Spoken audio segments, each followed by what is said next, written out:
إن الله وملائكته يصلون على النبي يا أيها الذين آمنوا صلوا عليه وسلموا تسليما اللهم صل على سيدنا محمد وعلى آل سيدنا محمد وبارك وسلم عليه اللهم صل على سيدنا نبينا ومولانا محمد وعلى آل سيدنا محمد وبارك وسلم عليه اللهم صل على سيدنا نبينا مولانا محمد وعلى آل سيدنا محمد وبارك وسلم عليه قال الله عز وجل في محكم تنزيله والفرقان الحميد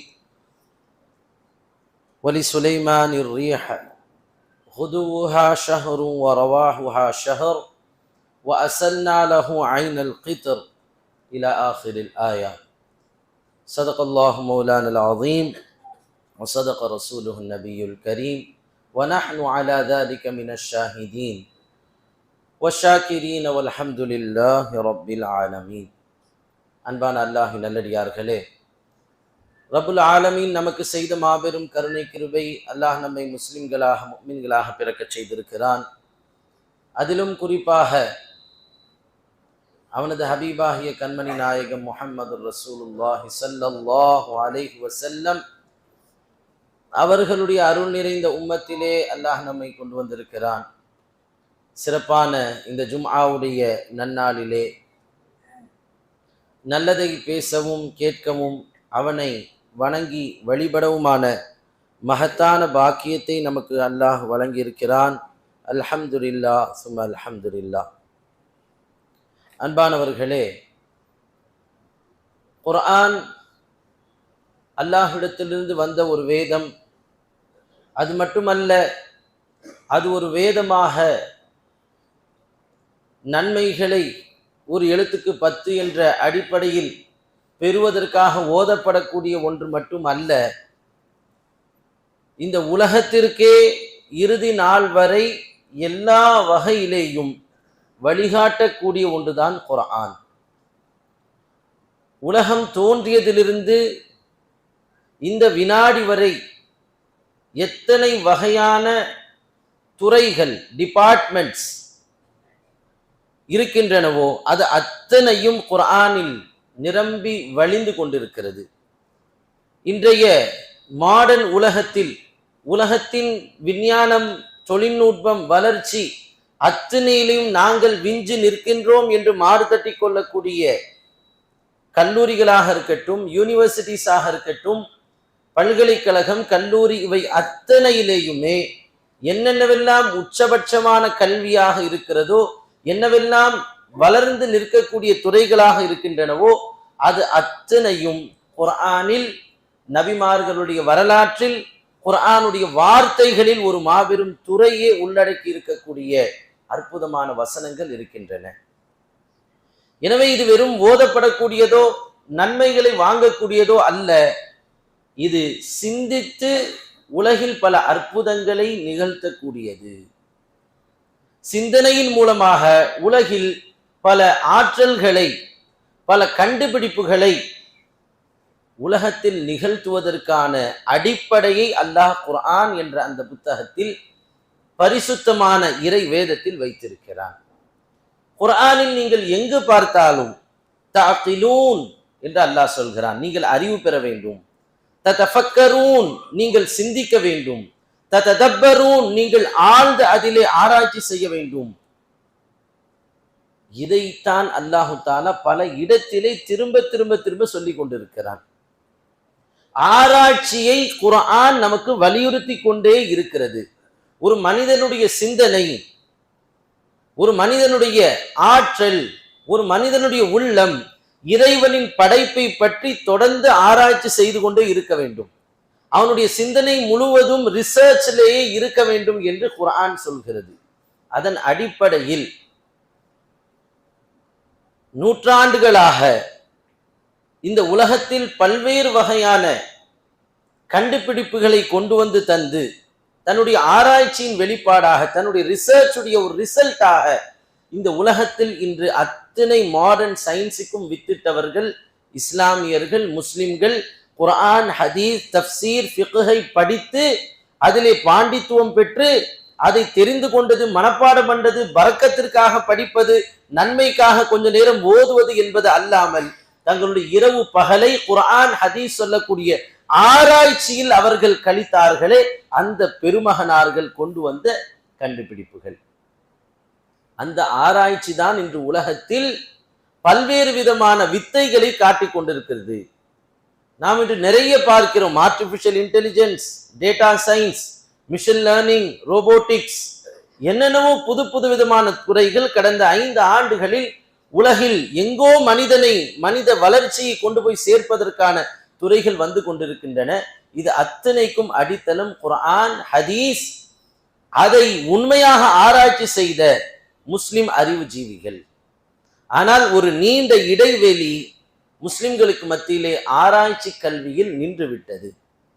முஸ்லிம்களுக்கு சிந்தனை செய்வதற்கே நேரம் இல்லாத அளவிற்கு சிந்தனை மழுங்கடிப்பதற்கான பல்வேறு விஷயங்கள் நம்மை சுற்றி நடந்து கொண்டிருக்கின்றன. நம்ம எந்த விஷயத்திலேயும் எதையும் நினைத்து நீங்கள் ஒரு நாளுக்கு மேல் போராடக்கூடாது. அதற்குள்ள இன்னொரு விஷயம் வந்துவிடும். எந்த ஒரு உரிமைக்காகவும் நீங்கள் ஒரு நாளுக்கு மேல் சிந்திக்க கூடாது. 2வது நாள் வேறொரு உரிமை படிக்கப்படும், அதிலே உன் சிந்தனை தாவி விட வேண்டும். சிந்தனை குரங்கு போல் தாவிக்கொண்டு மாற்றக்கூடிய, மடைமாற்றம் செய்யக்கூடிய வேலையை நம்மை சுற்றி இருக்கக்கூடியவள் செய்து கொண்டிருக்க குர்ஆன் நமக்கு தொடர்ந்து சிந்தித்து கொண்டே இரு என்பதை நமக்கு வலியுறுத்துகிறது. நம்முடைய பிள்ளைகள் எல்லாம் உயர் கல்வியை நோக்கி போகக்கூடிய நேரம். 12ஆம் வகுப்பு நிறைவு செய்திருக்கிறார்கள். 10ஆம் வகுப்பு முடித்து அதனுடைய ரிசல்ட் வர இருக்கிறது.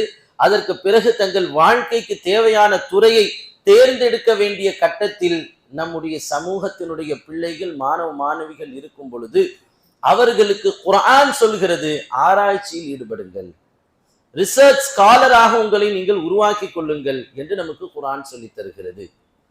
எனவே நம்முடைய பிள்ளைகளை, இன்று முஸ்லிம்களுடைய அவல நிலை, ஏதோ ஒரு டிகிரி படிக்கணும், ஏதாவது ஒரு காலேஜில் படிச்சு முடிச்சோமா, டிகிரி படிச்சு முடிச்சோன்னா ஏன்டா வேலைக்கு போலன்னு கேட்கறது.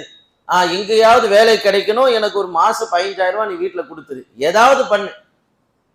இந்த நிலை பெரும்பாலான வீடுகளில் தொடர்ந்து கொண்டிருக்கின்றன. ஒரு காலேஜுக்கு போகணும், அங்க அட்மிஷனை வாங்கி கொடுக்கணும், அவன் படிக்கணும், படிக்கிறானோ இல்லையோ டிகிரியோட வெளியே வந்துட்டான்ல, அடுத்தவன் எங்கேயாவது வேலைக்கு சேர்ந்து எனக்கு பணம் தரக்கூடிய முட்டையாக அவன் மாறிவிட வேண்டும். இதல்ல முஸ்லிம்களுடைய இலக்கு.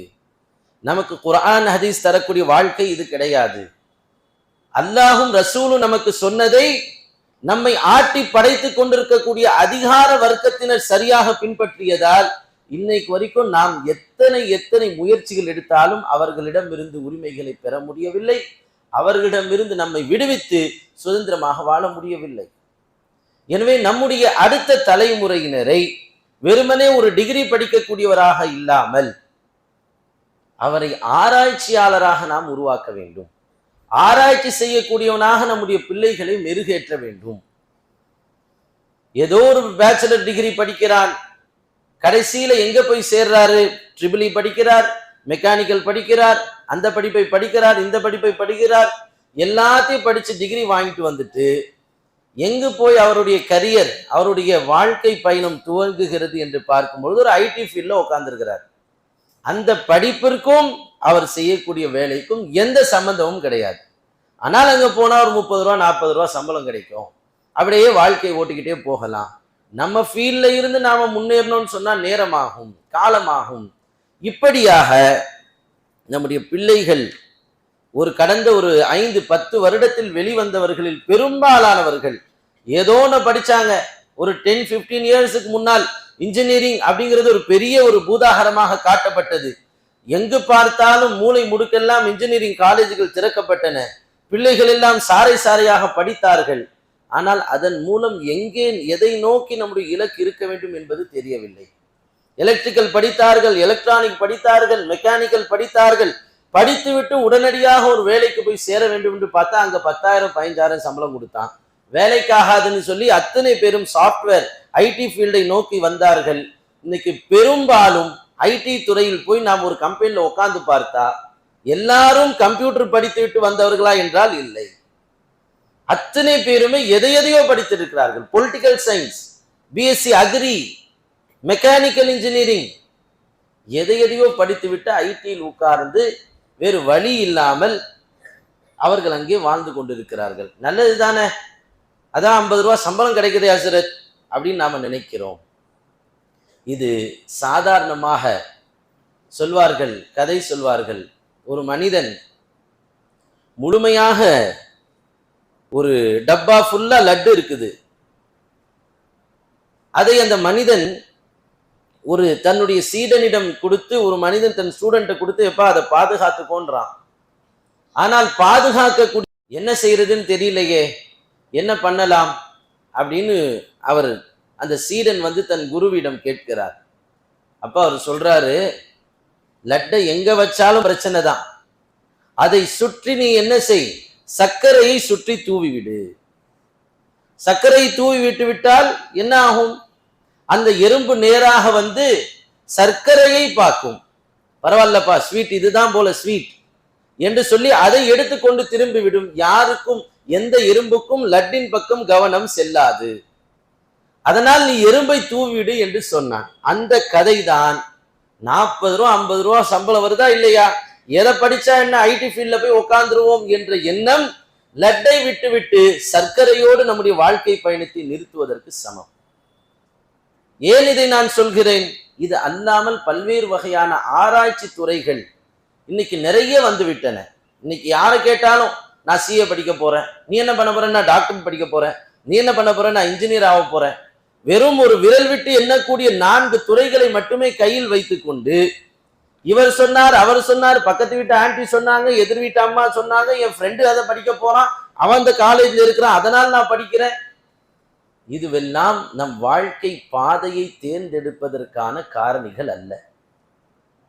பெற்றோர்களாகிய நாமும் புரிந்து கொள்ள வேண்டும், பிள்ளைகளும் புரிந்து கொள்ள வேண்டும், நம் வாழ்க்கை எப்படி தீர்மானிக்க வேண்டும், நாம் எந்த துறை நோக்கி நாம் வெற்றி நடை போட வேண்டும் என்பதை நாம் மிக துல்லியமாக கவனமாக சிந்தித்து செயல்பட்டு கொள்ள வேண்டும். குறிப்பாக வருங்காலங்களில் நாம் எங்கேயுமே ஆராய்ச்சியை தாண்டி வேறு எதையும் நம்முடைய பிள்ளைகளுக்கு நாம் ஊட்டக்கூடாது. வெறுமனே ஒரு பேச்சுலர் டிகிரி படிக்கிறார், 12வது முடித்தவுடன் காலேஜ் 3 வருஷம் படிச்சார், அத்தோட போதும்பா வேலைக்கு போ என்ற வேலையே நம்மிடம் இருக்கக்கூடாது. நம்முடைய பிள்ளைகளை அடுத்தடுத்த அந்த படிப்பின் கடைசி வரை நாம் கொண்டு போய் சேர்க்க வேண்டும். PhD வரை அவர்களை கொண்டு போக வேண்டும். ரிசர்ச் ஸ்காலராக அவர்களை மாற்ற வேண்டும். ஐடி ஃபீல்ட்ல போறதற்கும் ஒரு ரிசர்ச் ஸ்காலரா ஆவறதுக்கும் என்ன வித்தியாசம்? கொஞ்சம் டைம் எடுக்க தான் செய்யும். இத்தனை வருடம் நம் பிள்ளைகளுக்காக உழைத்து விட்டோம். ஒரு 18 வயது 19 வயது வரை அவன் கல்லூரி படிப்பை முடிக்கும் வரை கஷ்டப்பட்டு இழுத்து பிடிச்சி அங்க இங்க கடனை வாங்கி நாம காசை செலவு பண்ணி படிக்க வச்சுட்டோம். இத்தோட முடிஞ்சிருச்சுப்பா, இனிமே நீ செலவு பண்ணி நீ காசு சம்பாதித்து அதை எனக்கு ரிட்டர்ன்ல கொடுக்கணும்னு நாம நினைக்கிறோம். அது தவறு. அத்தனை வருடம் கஷ்டப்பட்டாச்சு இல்ல, இன்னும் ஒரு 4 அல்லது 5 வருடங்கள் சிரமப்பட்டு நம்முடைய பிள்ளைகள் ஆராய்ச்சியாளராக உருவாகும் பொழுது இதற்கும் அதற்கும் என்ன வித்தியாசம்? கரண்ட்ல நடக்கக்கூடிய ஒரு நிகழ்வு. நம்முடைய மொஹல்லாவை சார்ந்த ஒருவர், அவரும் MSc பிசிக்ஸ் வரைக்கும் படிச்சார். அவருடைய நண்பர், வேறு ஒரு சகோதர சமயத்தை சார்ந்த ஒரு நண்பர், அவரும் MSc பிசிக்ஸ் இயற்பியல் வரை படித்தார். படிச்சுட்டு இவர் குடும்ப கஷ்டத்தின் காரணத்தினால் ஒரு ஐடி ஃபீல்டுக்குள்ள போயிட்டார். சம்பளம் எவ்வளவு? 20,000 25,000 அப்படி ஸ்டார்ட் ஆகுது. அடுத்து கொஞ்சம் கொஞ்சமா போகுது, 30,000 ஆகுது, 35,000 ஆகுது, 40, 45, 50. இப்போ 2025 அவர் 60,000 சம்பாதிக்கிறார். 2021 ஆரம்பித்த அந்த கரியருடைய அந்த வளர்ச்சி 2025 60,000 ரூபாய் மாதம் அவர் சம்பாதிக்கிறார். அவருடைய நண்பர், வாப்பா இல்லாத மனிதன், தஞ்சாவூரை சார்ந்தவர், தாய் மட்டும்தான் கஷ்டப்பட்டு வளர்த்து வருகிறார்கள். அவர் 4 வருடம் வேலைக்கு பெருசா போகல, ஏதோ கிடைக்கிறத வச்சு சம்பாதித்து கொண்டிருந்தார். ஆனால் நான் வெளிநாட்டிற்கு போய் என் ஆராய்ச்சி படிப்பை நான் படிக்க வேண்டும் அப்படின்னு தொடர்ந்து அவர் முயற்சி செய்து அதற்கு என்னென்ன வழிகள் இருக்கிறது என்பதை மட்டும் 1 வருஷம் உட்கார்ந்து தேடினார். தேடி அதற்கான வழிகளை கொஞ்சம் கொஞ்சமாக தன் சுய முயற்சியால் கண்டுபிடித்து உள்ளே நுழைந்து அதற்கான வழிகளை தேர்ந்தெடுத்து சின்ன சின்ன ப்ராஜெக்ட்ஸ்லாம் பண்ணி 4 வருடம் கழித்து இப்பொழுது அவர் ஸ்பெயினில் இருக்கக்கூடிய ஒரு யூனிவர்சிட்டியில ரிசர்ச் ஸ்காலராக அவர் இருக்கிறார். ஜூனியர் ரிசர்ச் ஃபெலோஷிப் என்று சொல்லக்கூடிய இளநிலை ஆராய்ச்சியாளராக ஐரோப்பிய கண்ட்ரியில போய் உட்கார்ந்துருக்கிறார். இன்னுமா ஹஜ்ரத் படிச்சுட்டு இருக்காருன்னு நம்ம நினைக்கலாம். இன்னும் வேலைக்கே போலையா அவரு? வேலைக்கு போகாம இன்னும் படிச்சுட்டு இருந்தா எப்படி கல்யாணம் பண்றது, எப்படி குடும்பத்தை நடத்துறது, இப்படிதான் நம்முடைய சிந்தனை போகிறது. அவர் ஸ்பெயின்ல போய் படிப்பதற்கான காரணம் என்ன? அவர் அங்கே உட்கார்ந்து ஆராய்ச்சி செய்வதற்காக, இயற்பியலிலே அவர் சூப்பர் கண்டக்டிவிட்டி என்ற ஒரு விஷயத்தை பத்தி ஆராய்ச்சி செய்கிறார். அதற்கு அவருக்கு மாதம் கொடுக்கக்கூடிய ஸ்டைஃபண்ட் என்று சொல்வார்கள், ஊக்கத்தொகை மட்டும் 2 லட்சம் ரூபாய். 4 வருடத்தினுடைய பலன் அவர் 2 லட்சம் ரூபாய்க்கு இன்னும் ஆராய்ச்சியாளராக தன் படிப்பை துவங்கி தொடர்ந்து கொண்டிருக்கிறார். அவருக்கு மாசம் 2 லட்சம் ரூபாய் கிடைக்குது. 4 வருடம் வேலை பார்த்து அவர் ஒரு 25-30 லட்சம் ஐடில சம்பாதிச்சிருக்கிறார்னு சொன்னா, இவர் முழுமையாக கஷ்டப்பட்டு அதை 1 வருடத்தில் எடுத்து விடுவார். 3 வருஷம் அவர் ஆராய்ச்சி பண்ணி முடிக்கும் பொழுது எத்தனையோ லட்சங்கள் கையில இருக்கும். அதுக்கப்புறம் அவர் வேலைக்கு போனால், சம்பாதிக்க ஆரம்பித்தால் மாதத்திற்கு குறைந்தது 3-4 லட்சம் ஸ்டார்ட் அப்.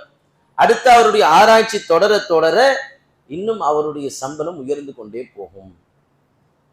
இவருக்கு சம்பள உயர்வு மட்டுமல்ல, இவர் படித்த படிப்புக்கும் அவர் வகிக்கக்கூடிய பதவிக்கும் உலகமே அவருக்கு டிமாண்ட் போட்டுக்கொண்டே இருக்கும். நான் இவ்வளவு தரேன், என் கம்பெனிக்கு வா, என் கண்ட்ரிக்கு வா என்று அவருக்கான தேவை உலகளாவிய அளவில் அதிகரிக்கும். இதுதான் ஆராய்ச்சியினுடைய பவர்.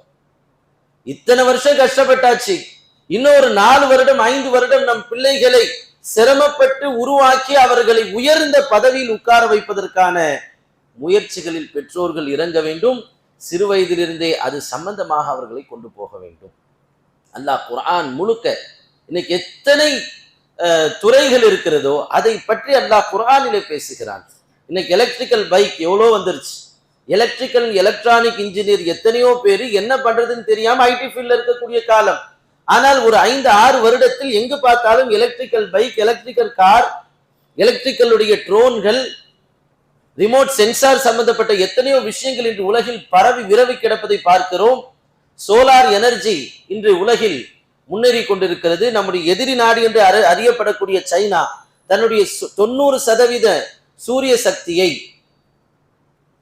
அதே போல காற்றாலைகளை சோலார் சக்தியின் மூலமாக அவன் எலக்ட்ரிசிட்டியாக, அவன் மின்சாரமாக கன்வெர்ட் பண்ணி கொண்டிருக்கக்கூடிய நேரம் இந்தியாவில் இன்னும் அந்த அளவுக்கு வளரவில்லை. ஆனால் அதிலே ஆராய்ச்சிகளும் அதிலே பணியிடங்களும் அதற்கான தேவைகளும் அதிகமாக இருக்கக்கூடிய ஒரு காலம். இது அனைத்திற்கும் குர்ஆன் நமக்கு சிந்திக்க சொன்ன அந்த அடிப்படையை நாம் விட்டுவிட்டோம். விண்ட் எனர்ஜி எப்படிப்பட்டது? அல்லாஹ் சுலைமான் அலைஹிஸ்ஸலாமுக்கு கொடுத்த பவர் விண்ட் எனர்ஜி, காற்றாலைகளுடைய சக்தி. குர்ஆனிலே சொல்வான், வலி சுலைமான் ரீஹ குதுஹா ஷஹரு வ ரவாஹுஹா ஷஹர். சுலைமான் அலைஹிஸ்ஸலாமுக்கு காற்றினுடைய அந்த ஆற்றலை வசப்படுத்தி கொடுத்தோம். அந்த காற்று அவர்களை ஒரு விரிப்பிலே உட்கார்ந்தால் அவர்களை இங்கிருந்து ஒரு செகண்ட்ல, ஒரு சில வினாடிகளில் 1 மாதம் வேகமாக போகக்கூடிய தொலைவை அவர்கள் கடந்து விடலாம். அப்படிப்பட்ட விண்ட் எனர்ஜி நாம் சுலைமான் அலைஹிஸ்ஸலாம் கொடுத்தோம் என்று அல்லாஹ் குர்ஆனிலே சொல்கிறான். முஃபஸ்ஸிரீன்கள் சொல்வார்கள், சுலைமான் அலைஹிஸ்ஸலாம் திமிஷ்கிலே இருப்பார்கள். திமிஷ்கில் இருந்து அவர்கள் இஸ்தகர் என்ற ஒரு இடத்திற்கு போவதற்காக அவங்க பிளைட்ல ஏறி உட்காருவாங்க. அவர்களுடைய பிளைட் வெறும் ஒரே ஒரு விரிப்பு தான், அதில் ரெக்கை இருக்காது, எந்த விதமான பிளைட்டுக்கு தேவையான ஒரு கூர்மையான பகுதி எதுவுமே இருக்காது. அவங்க அந்த விரிப்புல ஏறி உட்காருவார்கள். அவர்கள் படைசூழ உட்காருவார்கள். வெறும் 200 சீட்டு அப்படிலாம் கிடையாது. இன்னைக்கு அதிகமான சீட்ஸ் இருக்கக்கூடிய பிளைட்டுகள்ல ஒரு 200 சீட் இருக்கலாம், 300 சீட்டுகள் இருக்கலாம். அதையெல்லாம் தாண்டி தன்னுடைய உலகத்தையே ஆட்சி செய்து கொண்டிருந்தவர்கள், ஜின்னினங்கள், பறவை இனங்கள் அத்தனையும் அந்த விரிப்பிலே உட்காரும். அது எல்லாத்தையும் சுமந்து கொண்டு அந்த காற்று 1 மாத கால தூரத்தை ஒரு சில வினாடிகளில் கடந்துவிடும். காலையில் திமிஷ்கில் ஏறினாங்கன்னு சொன்னா இஸ்தகருக்கு போய் அங்கதான் அவர்கள் பிரேக்ஃபாஸ்ட் சாப்பிடுவாங்க. சுலைமான் அலைஹிஸ்ஸலாம் அங்கிருந்து அவர்கள் மாலையில் ஏறினார்கள் என்று சொன்னால் இரவு வருவதற்கு முன்னால் அவர்கள் காபில் என்ற இடத்தை போய் அடைந்து விடுவார்கள். அவ்வளவு வேகமான எனர்ஜி, விண்டுடைய எனர்ஜி. அந்த விண்ட் எனர்ஜியை பற்றி இன்னைக்கு ரிசர்ச் உலகளாவிய அளவில் ஐரோப்பிய நாடுகளாக இருக்கட்டும், அரபு நாடுகளாக இருக்கட்டும், ஆராய்ச்சிகளுக்கான வாசல்களை திறந்து வைத்திருக்கின்றன. அடுத்து அல்லாஹு தாலா அவர்களுக்கு தந்த ஒரு அற்புதமான ஒரு ஸ்பெஷல் பவரை பற்றி அல்லாஹ் சொல்வான், சுலைமான் அலைஹிஸ்ஸலாம் அவர்களுக்கு காப்பர், இன்று எலக்ட்ரிசிட்டியினுடைய எலக்ட்ரிக் சம்பந்தப்பட்ட எல்லா விஷயத்தினுடைய அடிப்படையாக இருக்கக்கூடிய காப்பர், அதை ஒரு ரெசிஸ்டன்ஸாக பயன்படுத்துகிறார்கள். அந்த காப்பரை அல்லாஹு தாலா 6 போல் சுலைமான் அலைஹிஸ்ஸலாம் அவர்களுக்கு ஓடச் செய்தான். அதிலிருந்து அவர்கள் பல்வேறு வகையான பயன்களை பெற்றுக் கொண்டார்கள். அல்லாமா கத்தாதா ரஹிமஹுல்லா அவர்கள் சொல்வார்கள், சுலைமான் அலைஹிஸ்ஸலாம் அவர்களுக்கு அல்லாஹு தாலா கொடுத்த அந்த காப்பர் நதி எங்கே இருந்தது என்று சொன்னால், கானபில் யமன். ஃபகுல்லுமா யஸ்னஉன் நாஸு மிம்மா அக்ரஜல்லாஹு தஆலா லிசுலைமான் அலைஹிஸ்ஸலாம். இன்னைக்கு புதிதாக அந்த காப்பரின் மூலமாக மக்கள் எதையெல்லாம் உருவாக்கி கொண்டிருக்கிறார்களோ அந்த அத்தனைக்கும் அசல் சுலைமான் அலைஹிஸ்ஸலாம் அவர்களுக்கு அல்லாஹ் கொடுத்த அந்த காப்பர் ரிவர், யமனில் இருக்கக்கூடிய அந்த காப்பர் நதி. இன்னைக்கு நீங்க நெட்ல தட்டி பார்த்தால் காப்பரை சவுத் அமெரிக்காவில் இருக்கக்கூடிய சைல் என்ற ஒரு கண்ட்ரி அதிகமாக ப்ரொடியூஸ் செய்கிறது, அமெரிக்கா ப்ரொடியூஸ் செய்கிறது, ஐரோப்பியாவினுடைய எத்தனையோ கண்ட்ரிஸ் அதை ப்ரொடியூஸ் செய்கிறது. ஆனால் அது முஸ்லிம்களுடைய சொத்து. அல்லாஹ் சுலைமான் அலைஹிஸ்ஸலாமுக்கு தந்த சொத்து. ஆனால் ஆராய்ச்சியின்மை, அந்த ஆராய்ச்சி இல்லாமல் போனதன் காரணத்தினால் மிகப்பெரிய சக்தி நம்மை விட்டு போய்விட்டது. காப்பர் இல்லாமல் இந்த உலகத்தின் எந்த நவீன தொழில்நுட்பங்களும் கிடையாது. எல்லாவற்றிலும் இந்த காப்பர் பயன்படுகிறது. இதை நமக்கு குர்ஆன் சொல்கிறது, சுலைமான் அலைஹிஸ்ஸலாம் அவர்களுடைய வரலாறு சொல்கிறது. எனவே நாம் குர்ஆனுடைய அந்த ஆராய்ச்சியில் நாம் இறங்கினோம் என்று சொன்னால், குர்ஆனை வெறுமனை படிப்பதை விட்டுவிட்டு, ஓதுவதை விட்டுவிட்டு, டெய்லி குர்ஆன் ஓதிக்கிட்டே இருங்க, குர்ஆன் மனப்பாடம் பண்ணி கொண்டே இருங்க, இத்தோடு நம் சமூகம் நின்று விடக்கூடாது. அந்த குர்ஆனின் ஆராய்ச்சியில் நாம் இறங்க வேண்டும்.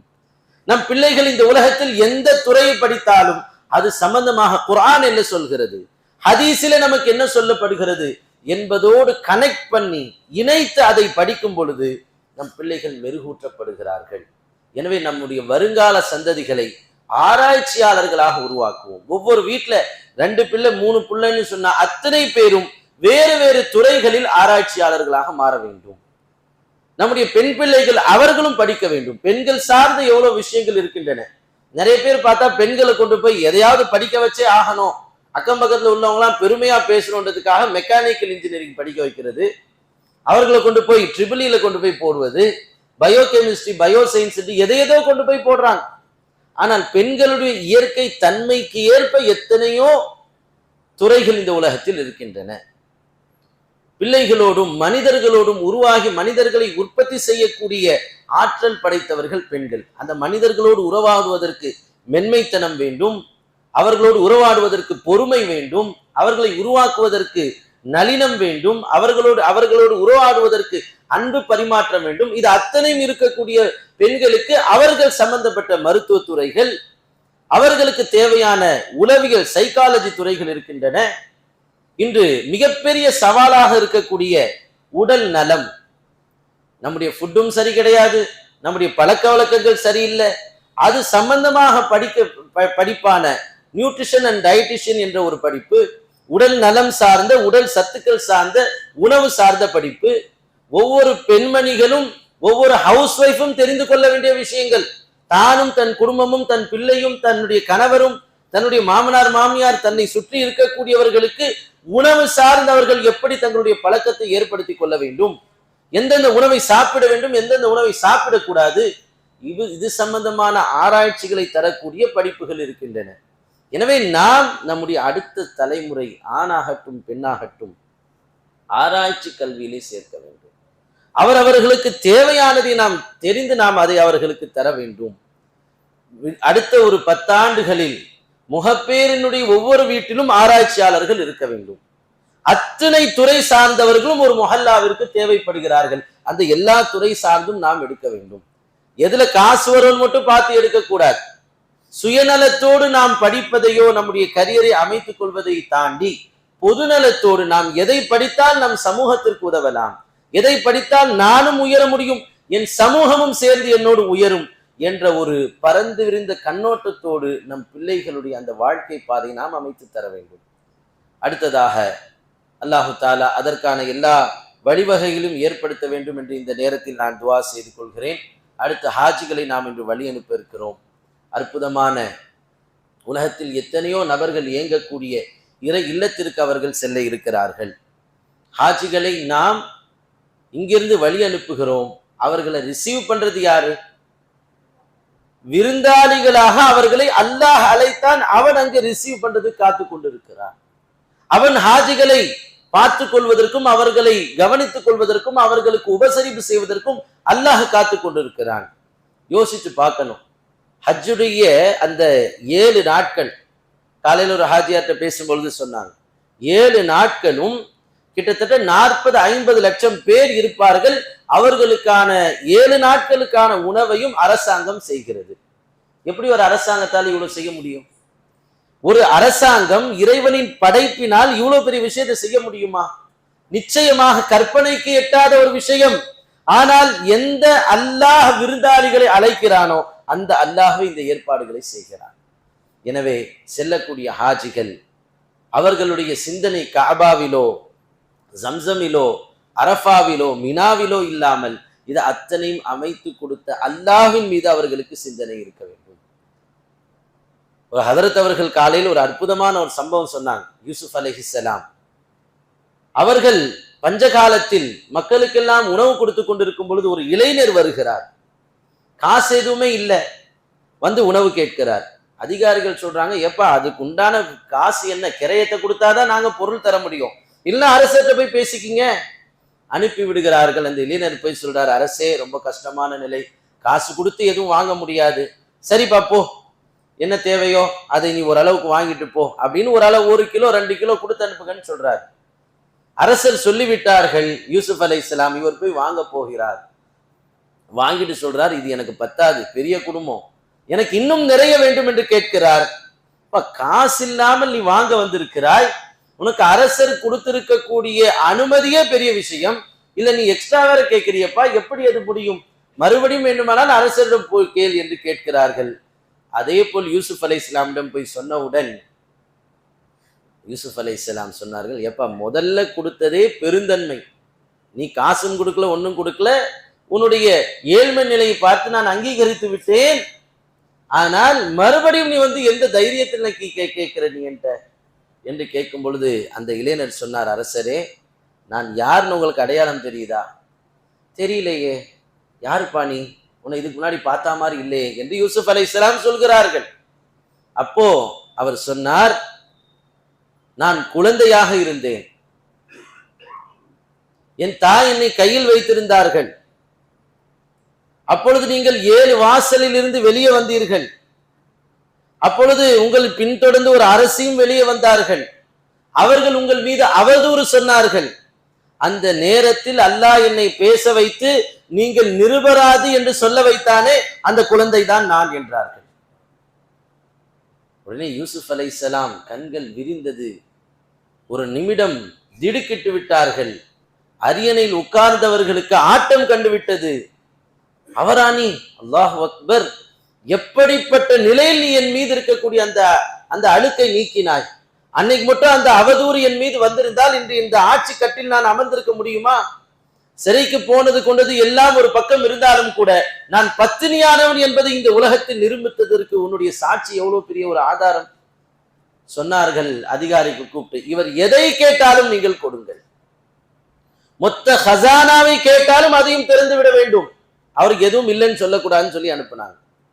அல்லாஹ் யூசுப் நபியை பார்த்து கேட்டான், என்ன யூசுப் அவர்களே, இந்த மனிதன் மீது உங்களுக்கு என்ன அவ்வளவு தயவுதாட்சணம், என்ன இவ்வளவு தாராளம் என்று கேட்கும்போது, யா அல்லாஹ் அவர் எப்படிப்பட்ட நேரத்தில் எனக்கு உதவினார், அந்த செக்மெண்ட் அந்த சிச்சுவேஷன் என்பது சாதாரண நிலையாது.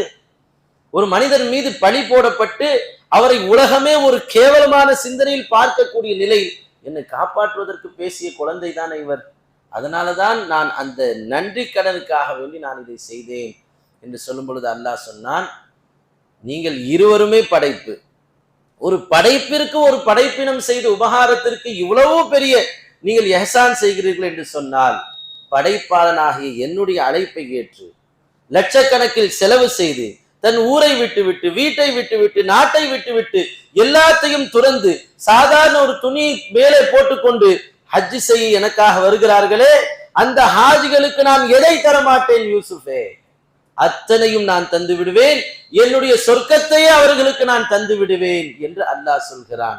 எனவே அந்த அல்லாஹுவை முன்னிலைப்படுத்தி திரும்ப வரும் பொழுது அந்த அல்லாஹ்வின் அன்பை பெற்று வர வேண்டும், பெருமானாருடைய அருகாமை பெற்று வர வேண்டும் என்ற உணர்வோடு ஹாஜிகள் சென்று திரும்புவதற்கு எல்லாம் வல்ல ரப்புல் ஆலமீன் அருள் புரிவானாக. இந்த வருடம் செல்லக்கூடிய எல்லா ஹாஜிகளுடைய ஹஜ்ஜை மக்பூலாக மப்ரூராக அல்லாஹ் ஆக்குவானாக. யாரெல்லாம் காசு பணங்கள் கட்டியும் போக முடியாத நிலை இருக்கிறதோ அல்லாஹ் அவர்கள் மீதும், போக வேண்டும் என்ற எண்ணத்தில் இருக்கக்கூடிய நம் அனைவர்கள் மீதும் அல்லாஹ் கிருபை செய்வானாக. நம் அனைவரையும் அல்லாஹ் குடும்பத்தோடு அவனுடைய அந்த இறை இல்லத்தை, பெருமானாருடைய அந்த மதீனத்து நகரை மறுபடி ஹஜ்ஜின் மூலமாக, உம்ராவின் மூலமாக ஜியாரத் செய்யக்கூடிய பாக்கியத்தை தருவானாக. ஆமீன். வ ஆகிரு தஅவானா அல்ஹம்துலில்லாஹி ரப்பில் ஆலமீன். அஸ்ஸலாமு அலைக்கும் வ ரஹ்மத்துல்லாஹி வ பரகாத்துஹு.